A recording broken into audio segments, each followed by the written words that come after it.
quero lhe falar sobre por que eu acho importante conhecer a história e a filosofia do yoga.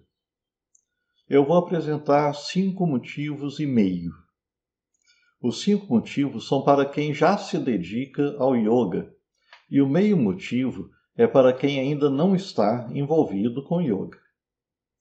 Eu vou explicar esses motivos utilizando um exemplo histórico específico de prática de yoga, o uso de uma faixa chamada Yogapata ou Yogapataka.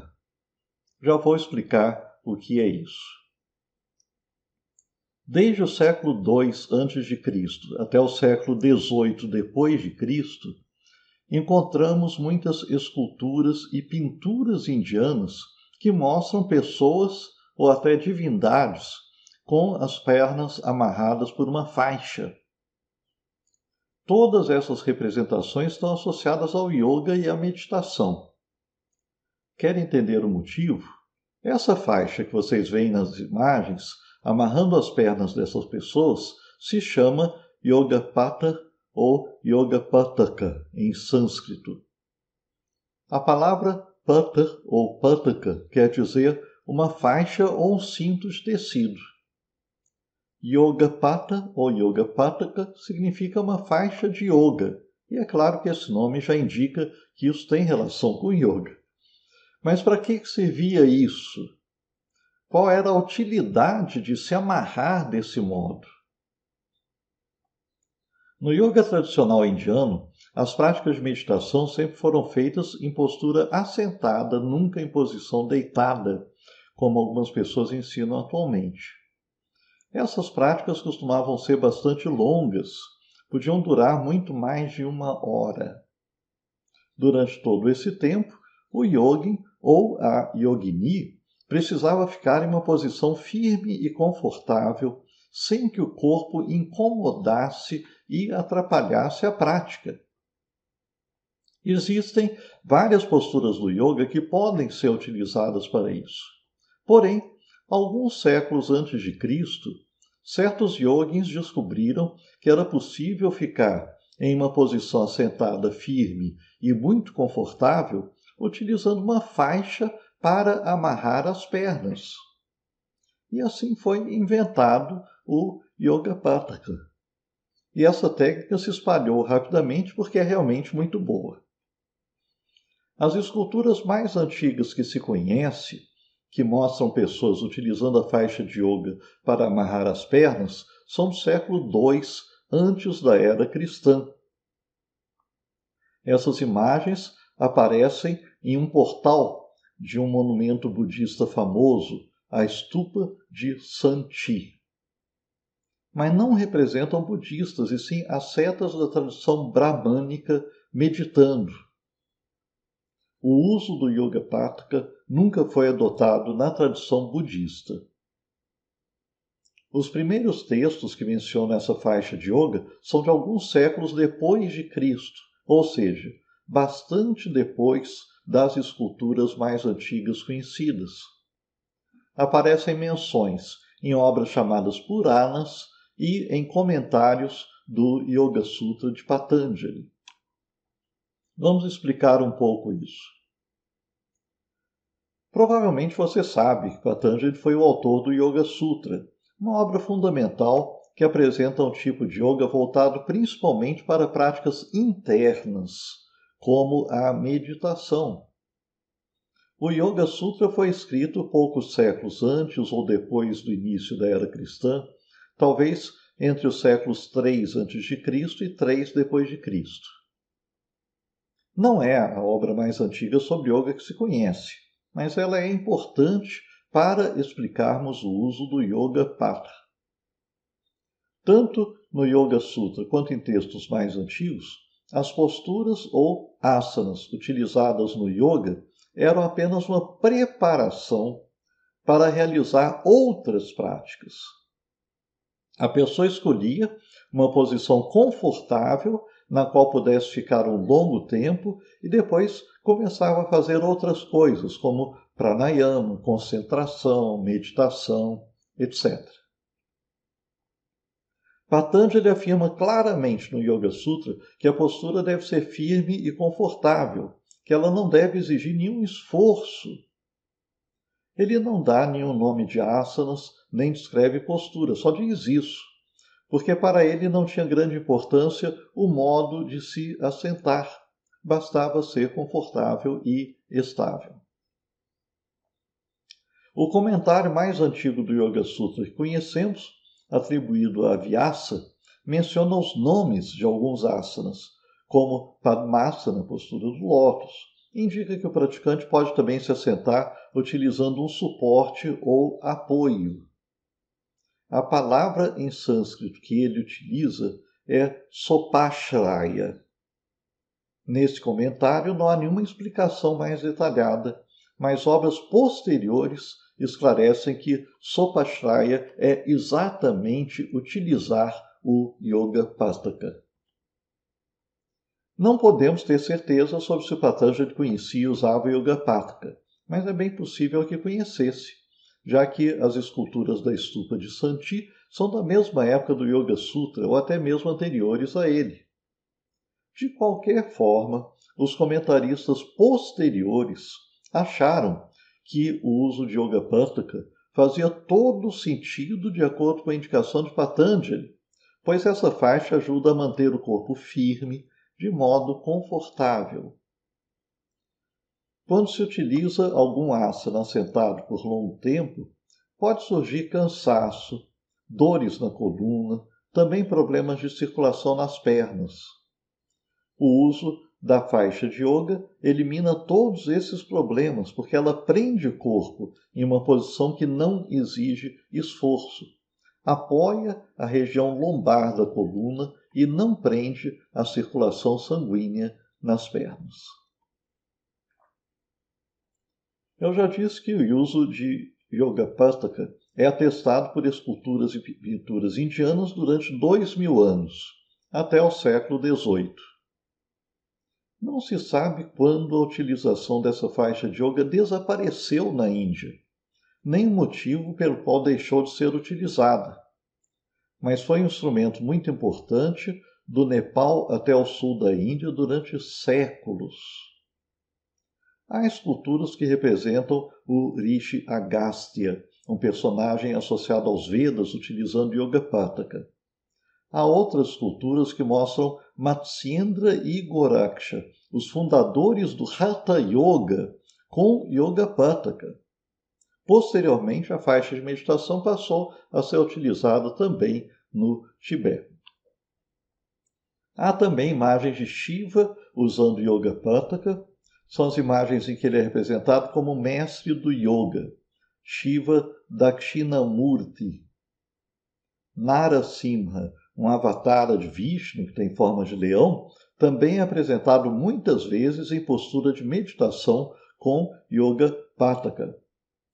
Divindades femininas como Parvati e yoginis também são representadas usando a faixa de meditação. Você pode estar pensando que isso é apenas uma curiosidade, não tem nada a ver com o ensino e a prática de yoga hoje em dia. Vou explicar por que isso tem importância para uma instrutora ou instrutor de yoga atual ou para um aluno avançado de yoga. Em primeiro lugar, essa técnica exemplifica a ideia de uma postura firme e confortável, sem nenhum esforço ensinada no Yoga de Patanjali. Eu já disse que não sabemos se Patanjali usava a faixa de meditação, mas o autor Georg Feuerstein, certamente vocês conhecem, utilizou uma escultura de um yogin com Yoga Pataka na capa de sua tradução do Yoga Sutra de Patanjali. E certamente a escolha não foi por acaso. Agora, se alguém lhe mostrasse esse livro antes de você assistir a este vídeo e lhe perguntasse por que esse yogin está com as pernas amarradas, você saberia explicar? Em segundo lugar, é importante perceber que mesmo na tradição do Hatha Yoga, que dá enorme valor a uma variedade de asanas fáceis ou difíceis, os seus fundadores, Matsyendra e Goraksha, foram representados usando a faixa de meditação. Exatamente porque o Hatha Yoga nunca foi uma prática apenas física. Quem acredita que o Hatha Yoga é um exercício para o corpo, não pode entender imagens como essa, que entram em conflito com a interpretação popular do Hatha Yoga. Porém, as obras mais antigas sobre o Hatha Yoga explicam a importância de uma grande variedade de técnicas internas, praticadas assentadas, que podem ser facilitadas pelo uso da faixa de yoga. Em terceiro lugar, o uso de Yoga Pattaka durante séculos e séculos mostra que mesmo os antigos yogis consideravam útil empregar um auxílio para se manter durante um longo tempo em uma postura sentada. É importante saber isso porque não devemos supor que as pessoas que praticam yoga hoje em dia devem ser capazes de ficar tempos enormes assentados usando algum asana para fazer práticas de meditação. O Yoga Pattaka, embora atualmente seja pouco conhecido, é um instrumento muito útil que pode ser usado ainda hoje se você quer meditar e fazer outras práticas internas de longa duração. Infelizmente, a falta de conhecimento sobre Yoga Pattaka e sobre o seu uso tem levado a muitos absurdos recentes. Se você procurar na internet, vai encontrar imagens de pessoas utilizando a faixa de meditação de modos totalmente estranhos, que não têm nada a ver com o uso original e que certamente não ajudam muito a permanecer em posição sentada durante longo tempo. Espero que você nunca tenha acreditado nem dito para outras pessoas que Yoga Pattaka é usado assim, como essas imagens mostram. Outra distorção recente é afirmar que o uso de faixas para alongamento e para outros exercícios de yoga moderno, como as que foram utilizadas por Iyengar e outros professores, são uma aplicação do Yoga Pattaka. Uma coisa não tem nada a ver com a outra.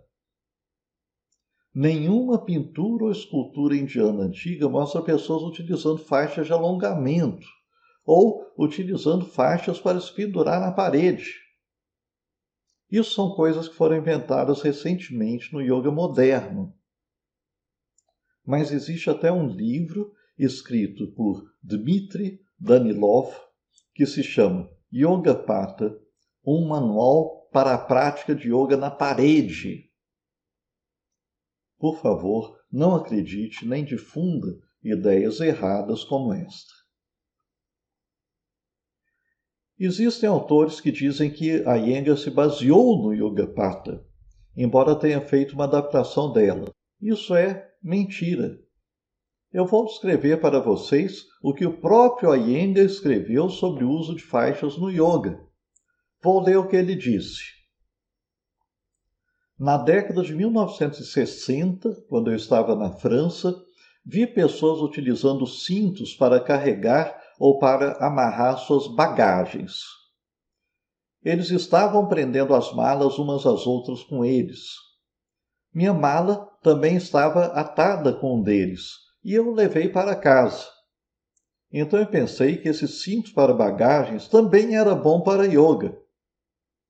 Se as malas ficavam presas de um modo tão firme, eu posso utilizá-lo também para minhas pernas. Imediatamente eu fiz o teste. Prendendo as pernas assim, elas eram mantidas em espaço limitado enquanto eu as movia. Isso é ação com resistência. No ano seguinte, quando voltei para a França e quis comprar esses cintos, descobri que esses cintos em particular estavam fora de moda e não eram mais encontrados no mercado. Felizmente, como eu tinha aquele, consegui obter a manufatura de cintos com aquelas fivelas aqui em Pune, depois que voltei para casa. Depois, comecei a usar o cinto para dar um sentido de direção aos meus músculos. Como vocês podem ver, Iyengar não se baseou no Yoga Pataka, e sim em um cinto usado para amarrar bagagens. E o uso que ele deu para esse cinto não tem nada a ver com a utilidade do Yoga Pataka. Ele não usava isso para a prática de meditação. Então, por favor, não acreditem nem repitam que Iyengar fez uma adaptação do Yoga Pataka. A partir desse exemplo, eu quero agora falar explicitamente sobre os 5 motivos e meio para você estudar a história e filosofia do yoga. Primeiro motivo. Você vai fazer uma viagem fascinante por um mundo quase desconhecido, que nos surpreende constantemente, pois vamos encontrando novos fatos interessantes e compreendendo melhor como foi a origem do yoga indiano. Segundo motivo, você vai adquirir um conhecimento sólido e seguro a respeito da própria natureza do yoga e sobre a origem de cada coisa que é ensinada. E essa ampliação dos seus horizontes vai lhe dar uma maior profundidade na sua compreensão de tudo, até mesmo da natureza dos asanas no yoga. Você terá confiança em seu conhecimento e poderá se orgulhar dele. Terceiro motivo. Aprendendo sobre história e filosofia do yoga, você não será enganado por pessoas que ensinam coisas erradas, como chamar a faixa de yoga de Iyengar de Yoga Pataka. Infelizmente, há pessoas que acham que sabem, mas não sabem. Não seja iludido por elas. Quarto motivo. Conhecendo bem a filosofia e a história do yoga, você não vai divulgar coisas erradas para outras pessoas.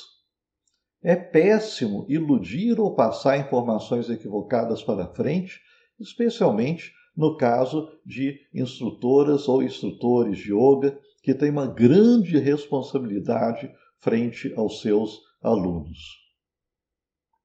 Quinto, estudando a história e a filosofia do yoga, você não cairá em situações ridículas diante de outras pessoas que conhecem o assunto. As informações sobre o antigo yoga estão se difundindo aos poucos pela internet, e se você não se atualizar, poderá ser criticado e passar vergonha por não conhecer coisas importantes ou por ter uma informação equivocada sobre a história e a filosofia do yoga. Então, se você é instrutora ou instrutor de yoga, ou se dedica seriamente à prática do yoga, essas são as 5 principais razões que eu queria lhe apresentar sobre a importância de estudar a história e filosofia do yoga. 1. Aprender coisas fascinantes. 2. Ter um conhecimento sólido e profundo. 3. Não ser enganado. 4. Não divulgar informações erradas. 5. Não passar vergonha. Agora, se você não é instrutor ou instrutor de yoga e nem mesmo está envolvido com yoga, aqui está agora o meio motivo que eu indiquei no início deste vídeo. Através do estudo da história da filosofia do yoga, você pode ter contato com coisas novas, interessantíssimas, pode até mesmo começar a se envolver fortemente com a prática do yoga. Ou talvez não, quem sabe? Então, é apenas um meio motivo. É claro que eu falei apenas sobre um exemplo muito específico, que foi o uso do Yoga Pataka. Poderia ter dado um número enorme de exemplos, mas isso tornaria o vídeo longo demais. De qualquer forma, este único exemplo serve para mostrar que há coisas muito interessantes e pouco conhecidas que você pode aprender. Que há equívocos circulando por aí a respeito de pontos importantes sobre o yoga, e que vale a pena adquirir uma base sólida sobre filosofia e história do yoga para não ser enganado, não transmitir coisas erradas e não passar vergonha. Eu acredito realmente que a história e a filosofia do yoga podem ser muito úteis. Além disso, ser algo fascinante. Por isso, eu me dedico ao ensino dessas coisas há mais de 40 anos. Espero que você tenha aprendido algumas coisas novas neste meu vídeo sobre coisas muito antigas do yoga. Se esse vídeo foi útil para você, mostre que gostou. Inscreva-se no nosso canal para ter acesso a outros vídeos semelhantes. Deixe aqui seus comentários e perguntas. E eu lhe peço que divulgue este vídeo para que mais pessoas possam perceber a importância de estudar a história e a filosofia do yoga. Muito obrigado.